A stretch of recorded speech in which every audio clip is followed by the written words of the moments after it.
Welcome to Fantastic Vision. Please subscribe us before you watch today's video.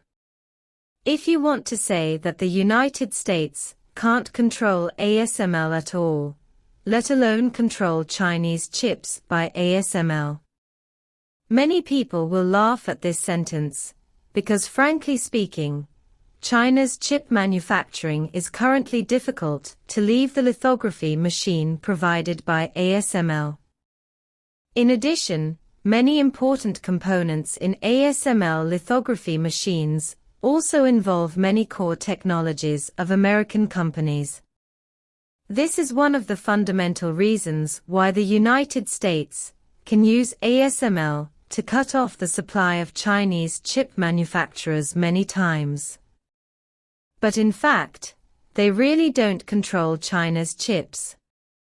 Although restrictions come one after another, China cannot obtain EUV lithography machines, but China's domestic chip development has not stopped.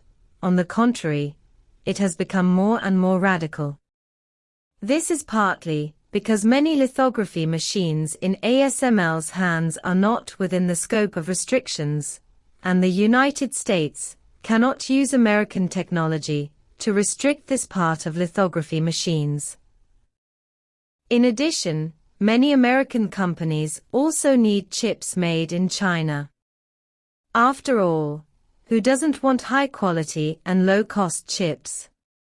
What's more, Chinese chip manufacturers still have a lot of mature chip production capacity, which has gradually become a recognized existence in the global market.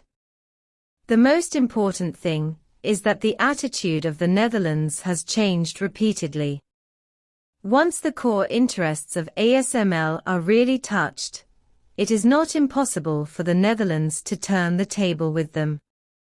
It is precisely in this context that the United States seems to have woken up and realized that it is impossible to grasp the lifeline of Chinese chips by relying solely on the lithography machines provided by ASML.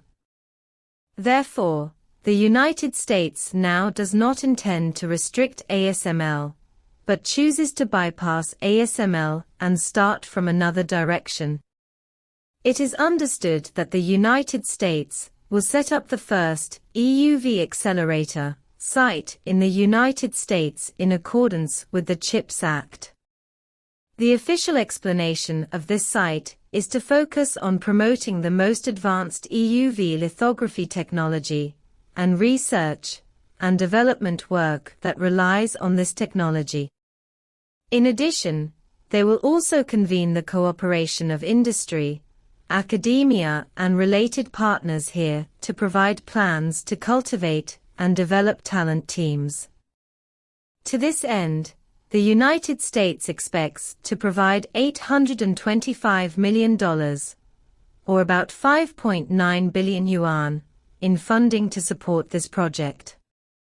What does this move mean? Simply put, the United States intends to accumulate all technical talents for the development of EUV lithography machines in the United States. In addition, they will further update the new technology of EUV lithography machines, and will not allow cutting-edge lithography machine technology to fall into the hands of EUV. On the surface, this is to weaken ASML's influence in the market, but behind the scenes, this is a challenge to China. Don't forget how strict the US restrictions on China's advanced chip field are. NVIDIA's advanced AI chips cannot be sold, even if they have been launched for several rounds. They are still pressed by the United States. ASML's EUV lithography machine has not yet been released to the Chinese market.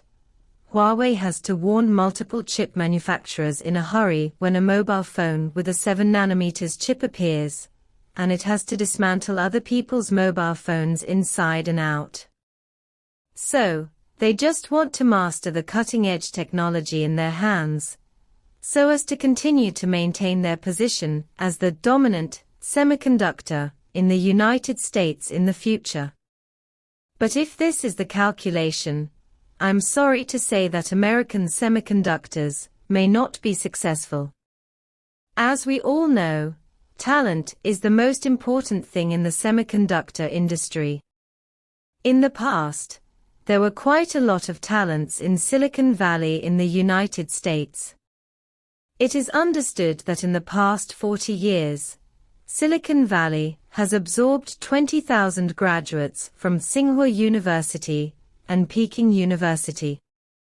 This is enough to show how serious the loss of talent in China was in the past.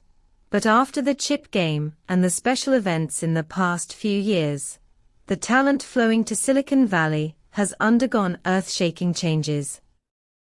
In recent years, the number of Chinese students studying in the United States has decreased by nearly 50%. And the proportion of students studying in the United States who choose to stay in American companies to continue working after graduation has also dropped to 20%. I dare not say that China has the most talents in the world, but in the past it must have provided the most to the United States. Now this trend is decadent. Where can the United States recruit so many high-tech talents? The second point is that the internal semiconductor industry in the United States is really a mess now. In the past 2 years, many American companies have begun to suffer revenue losses, layoffs, cuts in spending, and so on. In this situation, more than one American company has warned the United States not to become a victim of restrictions. Otherwise, after the American semiconductor industry enters a vicious cycle, let alone maintaining the leading position in chip design, it is likely that even the rice bowl on which it depends for survival will be lost. At the same time, American experts have also issued a warning not to regard this as a tool in a certain field. Once the interests of the company are distorted, their companies will face a devastating blow. With their own semiconductor development in such a mess, do they still have the energy to control a cutting-edge technology of lithography that they should not have intervened in? In my opinion, the appetite of American semiconductors is still too big, and they want to hold all the cutting-edge technologies in their hands. In the long run, it may be like a text that we learned when we were young in China, picking up sesame seeds and losing watermelons. Finally, what do you think of the current situation of American semiconductors?